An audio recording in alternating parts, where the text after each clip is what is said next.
ఈరోజు ఒక అన్యాయానికి, అక్రమానికి, ప్రజాస్వామ్యానికి జరిగే పోరాటం అరాచకత్వానికి, రాజ్యాంగ వ్యతిరేక శక్తులకి అన్ని వ్యవస్థలు వాళ్ళ పాలకులు గుప్పిట్లో పెట్టుకొని ఏ విధంగా అన్అబేటెడ్ అరాచకాలు సృష్టిస్తున్నారంటే అది 2.5 సంవత్సరంగా జరుగుతుండింది, పరాకాష్ఠకు వచ్చింది ప్రస్తుతం.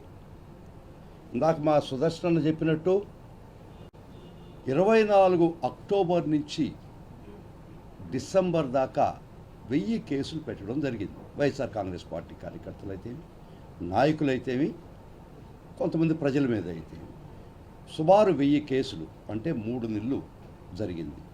3 నెలల్లో రోజుకు 10 కేసులు లెక్కేసుకున్నారు. మినిమం పర్ డే 10 కేసులు వైఎస్ఆర్ కాంగ్రెస్ పార్టీ కార్యకర్తల మీద, నాయకుల మీద విశృంఖంగా ఎవ్వరూ అడగలేనటువంటి పరిస్థితి తీసుకొచ్చి ఈ రాక్షస ప్రభుత్వం, ఎందుకంటున్నారంటే వాళ్ళకి అధికారం ఇచ్చింది ప్రజల సమస్యలు తీర్చడానికి, పాలన చేయడానికి.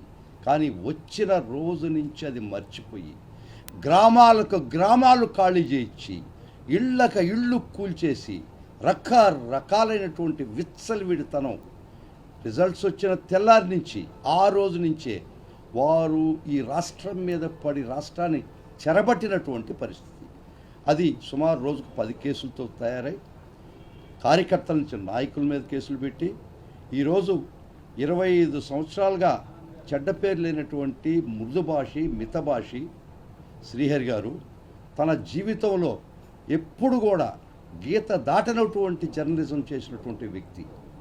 ఈరోజు ఆయన్ని 13వ తేదీ, 14వ తేదీ నుంచి 15వ తేదీ పట్టకపోయి వారిని పెట్టినటువంటి నరక యాతన అంటే ఫిజికల్గా కాదు కానీ మానసికంగా ఒక విధమైనటువంటి నరక యాతన చూపించింది ప్రభుత్వం. ఇక్కడ పట్టుకొని పోయినారు, డకాయ్ డ్రెస్ లేదు, ఏమీ లేదు, పోలీస్ యూనిఫామ్ లేదు. ఒక డకాయిట్స్ కదా అబ్డక్ట్ చేసినటువంటి పరిస్థితుల్లో వారిని ఇక్కడి నుంచి తాడేపల్లి నుంచి పట్టుకుపోయి 10-12 గంటలు ప్రయాణించి కుప్పంలో తెచ్చి ఆ కుప్పంలో ఆ రాత్రి ఆ నెక్స్ట్ డే దాకా నిద్ర లేకుండా, అది ఒక మానసిక హింస. నిద్రపోనీయకుండా ఒక చిన్న గదిలో బంధించి అక్కడ గాలి కూడా రాకుండా ఉంటే ఆయన ఆ విధంగా 2 రోజులు నిద్రాహారం లేకుండా, నిద్ర లేదు, ఆహారం లేదు, మంచినీళ్ళు కూడా తాగడం లేదు, నాకు తెలియదు. ఆ విధంగా మానసిక క్షోభకు గురి చేసి అడ్వకేట్స్గా నేను సుదర్శన్ అన్న అక్కడ ఉన్నటువంటి అడ్వకేట్స్ మేమందరూ పోయడానికి ప్రయత్నిస్తే అక్కడికి నైట్ 1-1:30 దాకా మాకు ఆయన్ని కలిసే అవకాశం కూడా లేకుండా ఒక భయకంపితమైనటువంటి పరిస్థితులు ఆ కుప్పం అర్బన్ పోలీస్ స్టేషన్లో చేయడం జరిగింది. అక్కడ పోయి చూస్తే ఒక మిలిటరీ కాన్వాయ్, కొన్ని 100 పోలీస్ కార్స్, 100 మంది పోలీస్ పీపుల్.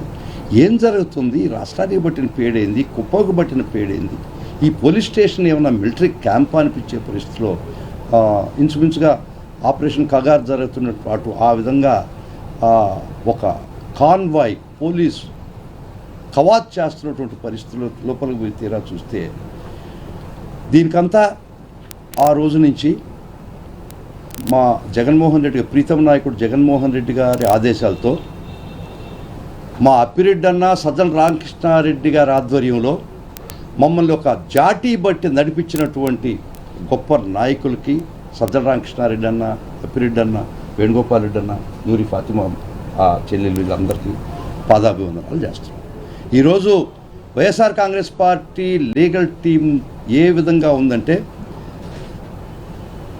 సుదర్శన్ రెడ్డి గారు, మనోహర్ రెడ్డి గారు మొదలు అందరూ, శ్రీనివాసులు రెడ్డి అయితే అందరూ పేరున చెప్తున్నాను, రామలక్ష్మణ్ రెడ్డి, శశిధర్ రెడ్డి, వీళ్ళందరూ, భగవాన్ గారు, ఆయన నిద్రాహారం కూడా లేదు, రామకృష్ణారెడ్డి అన్న, ఈ విధమైనటువంటి ఒక సైనికులు క్రియేట్ చేసినారు వైఎస్ఆర్ కాంగ్రెస్ పార్టీ లీగల్స్. చాలా సంతోషం. Hats off to them. వారిని అందరినీ కార్యోన్ముఖులు చేసి ప్రతి క్షణం అప్పిరెడ్డి అన్న అయితే మమ్మల్ని నిద్ర కూడా బానించలేదు. ఇక్కడ అరగంట ఇక్కడ డ్యూటీ, ఇంకో దగ్గర డ్యూటీ, ఆ విధంగా మమ్మల్ని వెనక నిలబడి ముళ్ళగారితో నడిపించినటువంటి అప్పిరెడ్డి అన్న, పైన సజ్జల రామకృష్ణారెడ్డి అన్న, వీటన్నిటికీ ఆదేశాలు ఇస్తున్నటువంటి మా జగన్మోహన్ రెడ్డి గారికి మేము రుణం తీర్చుకున్నామని ఖచ్చితంగా చెప్పడం జరుగుతుంది. ప్రతి వైఎస్ఆర్ కాంగ్రెస్ పార్టీ లీగల్ సెల్లో ఉన్న ప్రతి ఒక్కడు కూడా రక్తాన్ని దారిపోసి పార్టీ కోసం ఆహుతి అయిపోయేదానికి కూడా సిద్ధంగా ఉన్నారని నేను చెప్పేదానికి చాలా సంతోషపడ్డాను.